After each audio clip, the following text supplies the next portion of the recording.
So we are 3 months into calendar year 2025. So tell us how these 3 months have treated you. First of all, thank you for having me on this episode, and it's a pleasure to talking to you.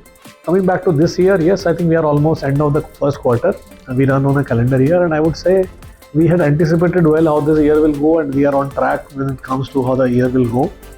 And we're quite excited about this whole year per se. If I look back at this quarter, one of the key things for us was that we launched our XC90, new XC90, which is like our flagship SUV. And it has been received very well in the market, and we are very happy with the outcome. And we are now preparing for future things as we move forward. So I would say I think so far so good for the year. And what is your outlook for the year for FY26? See, I think outlook is, I would say we are excited about our this whole financial year, but obviously there are a lot of global things which you can't predict, especially when it comes to geopolitics, comes to tariffs. Obviously, you have to keep a close watch on how things are going and adjust yourself to the way things are going. And obviously, one of the key things is always to balance between what you need to achieve for now and what you really want to achieve in future. So I think that balancing act is where I think all these geopolitical things you have to take into account. I think EVs will continue to become more and more, have more and more penetration. But if I start with, I think IC engines are there. IC engines will continue. It's not that IC engines are going anywhere. But EV penetration is improving. If you go back a few years back, there was no EVs. Today in India, if you look at the whole industry, the whole auto industry, the penetration is still 2%, very, very small. As we move forward, if you see last year for the industry or the segment where we operate, which is the luxury segment, it is already 6-7%. We are at close to 24-25% for Volvo Car in India. And what I believe that this penetration will continue to grow. And by end of, I would say this decade, I believe that this 2% will probably become somewhere between 20-25%. The EV penetration? EV penetration of the whole country, all industry. And for our segment, it should be even higher. Percentage that you're anticipating? I think very difficult to say, but it will be definitely much higher than the average. If let's say, in my view, if it is 20% for overall, it should be 35-40% for luxury, is what I foresee. And then for us, we want to be even higher than that, is the way we are doing. So, but I think ICE will still continue. If you see whether it is 2% or 25%, which means balance is all going to be ICE. So it is important that we continue to offer the newer technologies to customers, and the end of the day, customers will choose. Do you have plan to bring in plug-in hybrids in India? We have global capability, and we can take a call based on how things are on ground. Today, we don't believe that with the current tax structure and other things which are available, I think plug-in hybrids make sense. So we believe government is very clear in terms of nudging the industry towards electrification, and we welcome that. We also want to move towards electrification. So I think BEV is what we will play with. Obviously, if there is a change of certain things, plug-in hybrids are always available. And as you said that electrification is something that you're looking at currently. So what is your plan of action in terms of bringing in EVs? So we have promised that we'll bring one car every year. So in that process, you will see we will bring our EX30. EX30 is our latest offering globally, which will come to India hopefully later this year, this calendar year it will come. And thereafter, I think we have then next calendar year will bring more cars, we will continue to offer cars. What are your expectations around policies when it comes to electrification? No, I think government is very clear with their policies, and they are very EV friendly, I would say, right? All that I would say is that what we need is continuity. We don't want sudden changes. So what is on table today when it comes to the tax or whether it comes to whatever, I think they are quite good. Government is very supportive. So from that angle, I think I would say continuity is important. Yes, the other important aspect when it comes to state governments is about road tax. And we see a lot of ups and downs happening in different states at different points of time. There also we need continuity, we need support. I think each state government should support EV, and because that is good for the economy, that is good for the ecology, good for overall employment. So I think EVs need a lot of support, and state government should offer, if possible, no road tax or low road tax on EVs. One important thing which is required, in my view, is a unified approach or a unified app.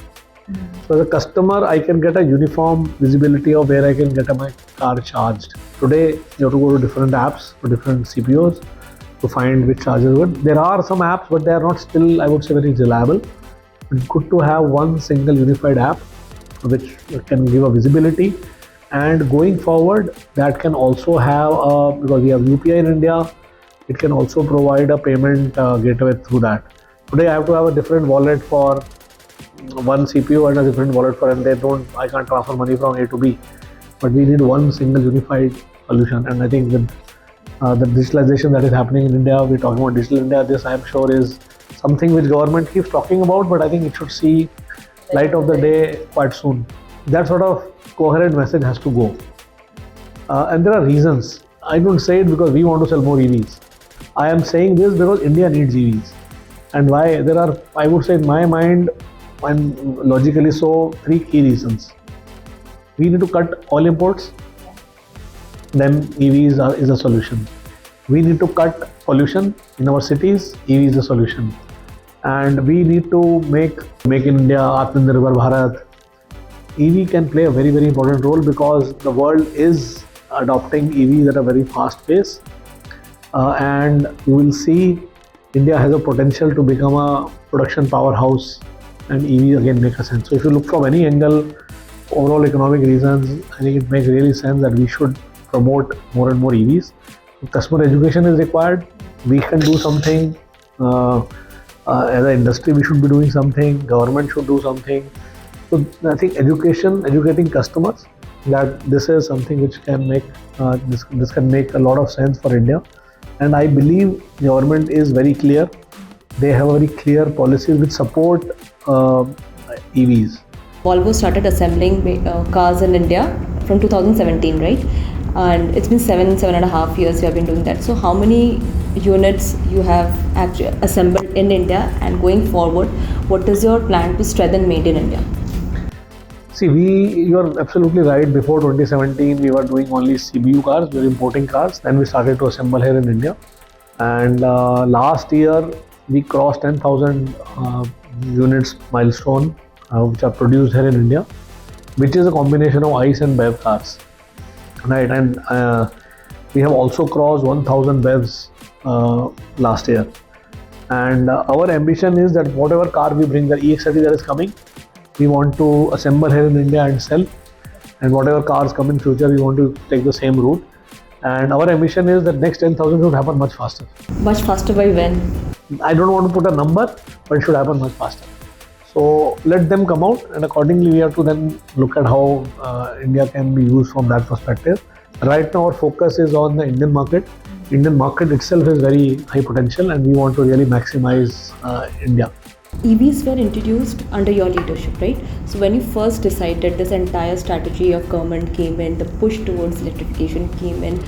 How did you take it, and what was your first plan of action? Looking back. Yeah. So when I look back, I think when we did a lot of study, we spoke to our retailers, we talked to a lot of customers, I think looked at how things are panning out in different parts of the world. We felt that EVs, even at that time, I think these reasons which I just spelled out, we felt that India needs electric cars, and we have, being the pioneers in this industry for safety and many other things, we felt, I think in India we can make a difference when it comes to EVs. And that was a thought, right? And we had planned that we will continue to bring one car every year. That was our plan. We are more or less on that plan. Obviously, the world around us has changed, right? Things are very different when it was thought about, and I think today we had all anticipated, not only in India, everywhere, that EV penetration will be much more stronger than what it has turned out as of now. It is, and I think other thing is not linear. And when I say linear, it is not same in different countries, and within India, it's not same in every state. Every state has seen a different set of adoption. Kerala behaves very differently than Maharashtra. Maharashtra behaves very different than Gujarat, Delhi NCR. So I think it is not linear, and I think that is something that we really need to uh, ensure that we are ready on from both sides, right? And create the balance. At the end of the day, choice is with the customer. We need to bring and offer our car, and customer makes the choice, and we need to respect that. And that I think we are doing quite well, because we see market moving towards SUVs, so we have a good SUV platform portfolio. Market is moving towards EV, so we have the right cars available, and as the market develops, we'll bring more cars. So I think more or less we are on the right track. One thing which I think we had assumed when we were working on EVs was that government will continue to support, especially on road tax. It will, at that time, I think around 7-8 states were offering no road tax, and we had thought it will only become bigger and bigger. Yes, more states have joined, but then, as I said earlier, it's a bit uncertain. Some states go up and down at some point of time, and then different messages go out. I think that is another, I would say, thing where certainty will help.